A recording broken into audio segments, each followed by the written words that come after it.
আর তোমাদের মতোই আমি প্রচণ্ড এক্সাইটেড ছিলাম, বাট এক্সাইটেড তো এখন হচ্ছি যখন আমি থাম্বনেলটা দেখলাম। আমি জানতাম না যে প্রীতম হাসান রয়েছে গানটাতে, আর কি হতে চলেছে কোনো আইডিয়া নেই। আমার জীবনে ফার্স্ট টাইম আমি শাকিব খানের মানে প্রীতম হাসানের গলায় দেখতে পারবো শাকিব খানকে। কথা বলছি গানের নাম লাগে উড়া ধরা, from the first song from the movie Toofan. ঠিক আছে, তো তোমরা জানো কে কে রয়েছে, শাকিব খান, মিমি চক্রবর্তী, আর রয়েছে অনেকে রয়েছে। আমি একটু টাইম নিচ্ছি তোমাদের এক্সাইটমেন্ট একটু নষ্ট করার জন্য, বাট আমি জাস্ট ইমাজিন করছি কি হতে পারে।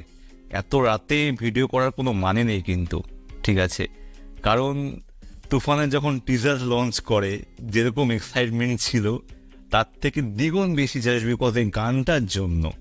তো এখানে বলাই যেতে পারে যে